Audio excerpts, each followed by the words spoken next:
बिस्मिल्लाहिर्रहमानिर्रहीम अस्सलामु अलैकुम वरहमतुल्लाहि वबरकातुहू। Dear students, I am zoologist Qari Mohammad Irfan Yasin.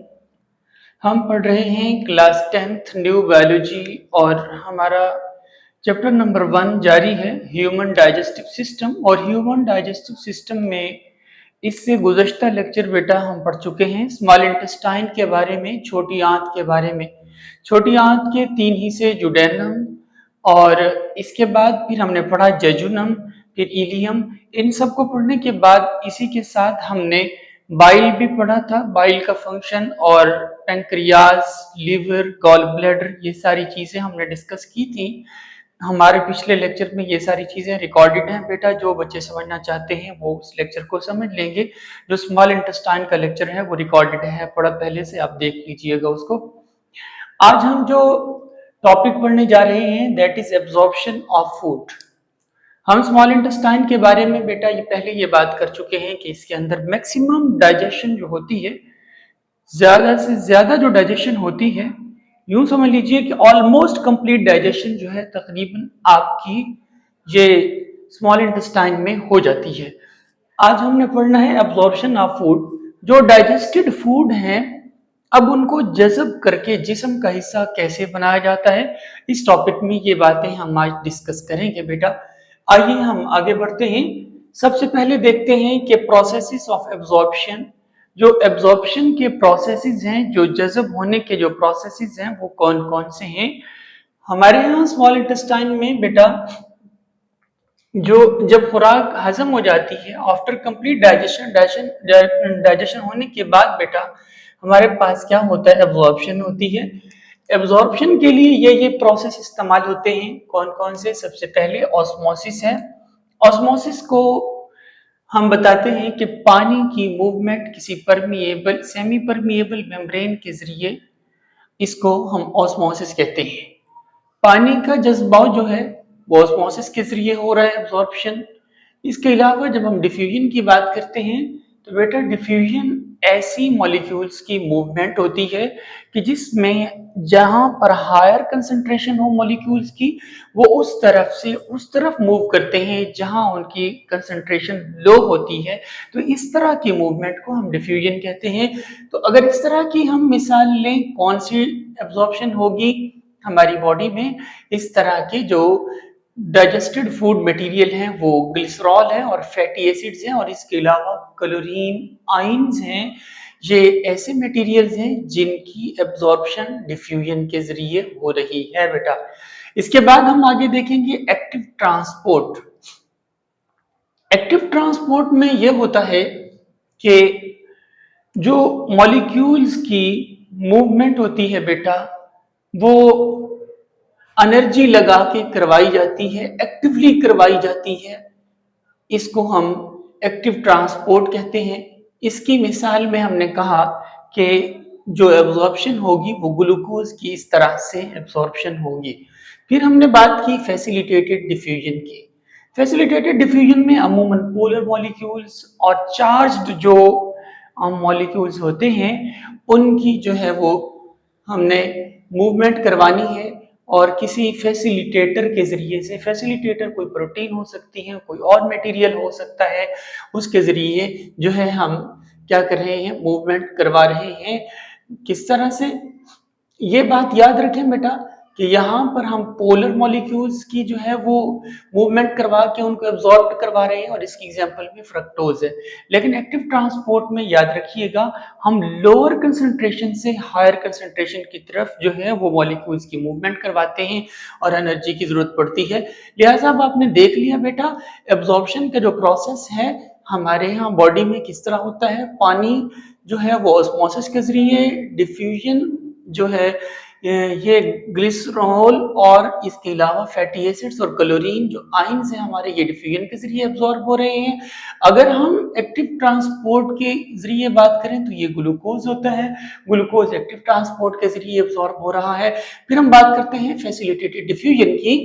तो बेटा फैसिलिटेटेड डिफ्यूजन में फ्रक्टोज की जो फैसिलिटेटेड डिफ्यूजन के प्रोसेस के जरिए से फ्रक्टोज की एब्जॉर्प्शन हो रही है। आपने देख लिया बारी बारी हमने जो एब्जॉर्प्शन के प्रोसेसेस हैं उनको भी डिस्कस कर लिया शॉर्ट सा, और ये भी बता दिया कि कौन कौन से हमारा जो डाइजेस्टेड जो मटेरियल है, फूड मटेरियल है, कौन कौन सा किस किस प्रोसेस के जरिए एब्जॉर्ब हो रहा है, ये हम आपको बता चुके। इसके बाद आगे बढ़ते हैं बेटा। जब कंप्लीट डाइजेशन हो जाती है तो देखते हैं एंड प्रोडक्ट्स कौन से होते हैं। एंड प्रोडक्ट्स आपकी बुक में जितने लिमिटेड लिखे हुए हैं मैंने इतने ही बयान किए हैं, ताकि बात को मजीद जो है आपके लिए कॉम्प्लेक्स ना किया जाए। तो देखिए यहाँ पर कंप्लीट जो डाइजेशन प्रोडक्ट्स हैं, अमाइनो एसिड्स हैं, सिंपल शुगर्स हैं, ग्लिसरॉल्स हैं, फैटी एसिड्स हैं, ये चीजें हमारी कंप्लीट डाइजेशन के बाद एंड प्रोडक्ट्स के तौर पे वजूद में आती हैं। अब हम आगे बढ़ते हैं कि जो एब्जॉर्प्शन का प्रोसेस है छोटी आंत में किस तरह होता है और किन किन प्रोसेस से गुजर के मटेरियल जो है वो एब्जॉर्ब हो रहा है। बेटा ये जो आपके पास फिंगर लाइक प्रोजेक्शंस आपको नजर आ रही हैं, ये ढेर सारी हैं, ये विलाई हैं, ठीक है। अगर एक बोलेंगे तो फिर इसको हम सिंगुलर को विल्लस बोलेंगे, अगर हम प्लूरल की बात करेंगे तो ये हो जाएगा विलाई। अब मैंने क्या किया है, यहां पर आपके पास ये एक डायग्राम है। इस डायग्राम में प्यारे बच्चों हमने क्या किया है कि ये inner wall of small intestine है जो कि हाईली फोल्डेड है, ये मैंने आपको दिखाई है। Inner wall of small intestine जो कि हाईली फोल्डेड है, millions of finger like projections है, लाखों की तादाद में इसके अंदर उंगली की तरह की ये प्रोजेक्शंस हैं और इनको हम विलाई कहते हैं, एक को हम विल्लस कहते हैं। मैं अभी यहाँ लिख भी चुका हूं, प्लूरल की बात करें तो विलाई, अगर सिंगुलर की बात करें तो विल्लस। अब हमने एक विल्लस को यहां से अलग किया है और इसके स्ट्रक्चर के बारे में हम डिस्कस करते हैं। प्यारे बच्चों सबसे पहले तो ये देखिए, ये जो आपको ब्लैक लाइन नजर आ रही है, ये वाली लाइन, ये वाली, ये नोट कीजिए बेटा, ये वाली लाइन जो है इसको हमने कहा ये एपिथेलियल लेयर है, एपिथेलियल लेयर है। और इसके ऊपर यहां पर ये आपको खास किस्म के सेल्स नजर आ रहे हैं, ये ब्रुश बॉर्डर सेल्स कहलाते हैं या ब्रुश बॉर्डर लेयर भी इसको कहते हैं। ये ब्रुश बॉर्डर कहने की वजह क्या है बेटा, यहां देखें कि इनका जो एंडिंग पॉइंट है वो ऐसे नजर आता है ब्रुश की तरह का, इस वजह से इसको हमने ब्रुश बॉर्डर कहा। अब आप ये देखिए यहां रेड कलर में एक लाइन मैंने बनाई है पाइप की तरह की, ये जो आपको नजर आ रही है ये वाली रेड कलर लाइन, इसको हम कहते हैं ल्यूमन। यानी यूं समझ लीजिए ये हमारी ये इंटेस्टाइन है और इंटेस्टाइन की जो अंदरूनी साइड है इसको हम ल्यूमन कहते हैं। यहाँ पे ये आपको जो मटेरियल नजर आ रहा है ये मटेरियल है, ये मटेरियल है, ये मटेरियल है, ये वो मटेरियल है जो हमारा जो डाइजेस्टेड फूड मटेरियल है बेटा। ये डाइजेस्टेड फूड मटेरियल यहाँ पड़ा हुआ है ल्यूमन के अंदर, और यहाँ से इसके बाद ल्यूमन के साथ यानी यहाँ पर ये हमारे ब्रुश बॉर्डर सेल्स मौजूद हैं। अब पहले मैं आपको इसका वो स्केच बता रहा हूं, इसके बाद हम एक एक चीज को डिस्कस करते हैं आगे बेटा। अच्छा ब्लैक कलर वाली एपिथेलियल लेयर थी, ये ब्रुश बॉर्डर सेल्स हैं, और ये मैंने ल्यूमन बनाया, ये लिखा है मैंने ल्यूमन। ल्यूमन क्या है, ये समझ लीजिए ये पाइप है आपकी, ये आंत है, और इस आंत का ये जो अंदरूनी हिस्सा है बेटा इसको हम ल्यूमन कहते हैं। ये जो अंदरूनी हिस्सा है इसको हम ल्यूमन कहते हैं। अब इस ल्यूमन में आपका डाइजेस्टेड फूड मटेरियल भी ये मैंने शो किया, ये जो आपको नजर आ रहा है ये डॉट डॉट, ये हमारा क्या है डाइजेस्टेड फूड मटेरियल हमने रखा हुआ है जो हजमशुदा मटेरियल है। अच्छा इसके बाद बेटा हम आगे बढ़ते हैं, आपको यहाँ पर एक नालियों का सिस्टम नजर आ रहा है, एक वेसल्स का सिस्टम नजर आ रहा है, पाइपों का एक सिस्टम नजर आ रहा है। ये जो पाइप्स हैं, ये जो सिस्टम है बेटा, इसमें दो तीन चीजें आपने नोट करनी है। सबसे पहली बात, ये जो आपको रेड कलर नजर आ रहा है ये वाला, ये मैं आपको बताता हूं बेटा, ये वाला रेड कलर, ये वाला, ये जो है आपकी ब्लड कैपिलरी है। ब्लड कैपिलरी भी आर्टरी जो कि खून लेके जा रही है। अब यहाँ पर ये ब्लड कैपिलरी, इसके बाद यहाँ पर ये ब्लैक कलर में एक और आपको ये वेन नजर आ रही है। अब इन दोनों में फर्क ये है, आपको पता है आर्टरी के अंदर क्या है, ये खून लेके जा रही है, तो इसके अंदर ऑक्सीजनेटेड ब्लड होगा, और ये जो वेन है इसके अंदर बेटा डीऑक्सीजनेटेड ब्लड होगा। यहां तक उम्मीद करता हूं आपको बात क्लियर हो गई होगी। इसके बाद हम आगे देखते हैं कि आपको ग्रीन कलर में बीच में भी एक नाली का, एक वेसल का सिस्टम नजर आ रहा है, ये वेसल नजर आ रही है बेटा, ये कहलाता है लिम्फ वेसल। क्या कहलाता है? Lymph vessel. अच्छा, लिम्फ वेसल का ये जो एंड होता है, ये वाला, ये ब्लाइंड होता है, ये बंद होता है, और पीछे से ये जुड़ी होती है मेन लिम्फ वेसल से जुड़ी होती है, वहां से ये निकल के यहां आई है। अब हम देखते हैं आगे क्या क्या चीजें हैं। ये इसका स्ट्रक्चर था जो मैंने आपको बता दिया। अब हम आगे बढ़ते हैं बेटा। Functions of villi. विलाई का फंक्शंस क्या है बेटा? ये जो ब्रूश लाइक एरिया है, ब्रूश बॉर्डर सेल्स है, हमने एक विलस ये अलग किया हुआ है। इस विलस के ऊपर वाली सतह पे यहाँ पे आपको ब्रूश बॉर्डर सेल्स नजर आ रहे हैं। ब्रूश बॉर्डर सेल्स बहुत सारे हैं, इस वजह से कि ज्यादा होने की वजह क्या है बेटा? ताकि ये ज्यादा से ज्यादा सरफेस एरिया छोटी आंत को मुहैया कर सकें और ज्यादा से ज्यादा एब्जॉर्प्शन हो सके, इस वजह से इनकी तादाद बहुत ज्यादा है। यहां पर एक बात मैंने नोट की है, आप ये देख लीजिएगा बेटा। इस बात के बाद आपको इनके ज्यादा होने की और इसके सरफेस एरिया के जो फायदे हैं वो समझ आ जाएंगे। If small intestine lacked folds, अगर छोटी आंत के फोल्ड्स ना हो, विलाई ना हो, माइक्रोविलाई ना हो, तो क्या होगा? Would have surface area about 300 centimetre square. अच्छा, यानी 3300 सेंटीमीटर स्क्वायर जो है एरिया चाहिए होगा, यानी 3.6 फुट स्क्वायर हमें एरिया चाहिए होगा। अगर ये ब्रूश बॉर्डर लाइक सेल्स ना हो तो इतना बड़ा एरिया हमें जरूरत होगा। और इससे पहले हम पढ़ चुके स्मॉल इंटेस्टाइन तो 21 फुट तो वो खुद ले रही है, तो फिर इसके लिए इतना एरिया चाहिए, तो फिर कैसे समाएगा छोटे से पेट में? तो मेरे रब ने, फिर हम ये सारी बात देख के कि अल्लाह ने विलाई को इस तरह का स्ट्रक्चर दिया है कि ये सरफेस एरिया ज्यादा से ज्यादा प्रोवाइड करती है और एब्जॉर्प्शन ज्यादा होती है, इसलिए तो हम कहते हैं फबी आला रब्बिकुमा तुकज़्ज़िबान, बस तुम अपने रब की कौन कौन सी नेमत को झुठलाओगे। देखा अल्लाह ताला ने इस सिस्टम में कितनी हिकमतें रखी हैं बेटा। आगे बढ़ते हैं हम। Internal structure of villi. अब internal structure of villi, villi का इंटरनल स्ट्रक्चर अगर सिंगल की बात करूं तो बेटा ये क्या हो जाएगा? विलस हो जाएगा। सिंगुलर की बात करें तो विलस हो जाएगा। ये इंटरनल स्ट्रक्चर आपके विलस का आपके सामने मौजूद है। देखते हैं, layer of brush border cells है। ब्रूश बॉर्डर सेल्स आपके सामने ये मौजूद है, ये लेयर आपको नजर आ रही है जो एपिथेलियल लेयर के ऊपर है, ये आपको नजर आ रही है, ये ब्रूश बॉर्डर सेल्स हैं। इसके बाद इनसाइड द विलस, विलस के अंदर ब्लड कैपिलरीज हैं, ये ब्लड वेसल्स, ब्लड कैपिलरीज खून की नालियां हैं, आपको नजर आ रही हैं। ये ब्लैक और ये रेड, ये दोनों खून की नालियां हैं, और इसके साथ प्लस लिम्फ वेसल है। ये लिम्फ वेसल है बेटा, इसको हमने लिखा हुआ है, ये लिम्फ वेसल है। अगर हम इन दोनों को मिला के बात करें, इन ब्लड कैपिलरीज को और इस बीच वाली लिम्फ वेसल को, तो इन सब को मिला के एक सिस्टम जो वजूद में आता है बेटा, उस सिस्टम को हम कहते हैं दैट इज लेक्टियल। क्या बोलते हैं? लेक्टियल बोलते हैं। अब यहां पर ये बात सामने आती है कि सर इसको लेक्टियल ही क्यों बोलते हैं? हाँ, आपने लैक्टिक एसिड या लैक्टोज या लैक्टोजिन, ये आपने टर्मिनोलॉजी के बारे में सुना होगा बेटा। इसका मतलब होता है रिलेटेड टू मिल्क, दूध के मुतालिक।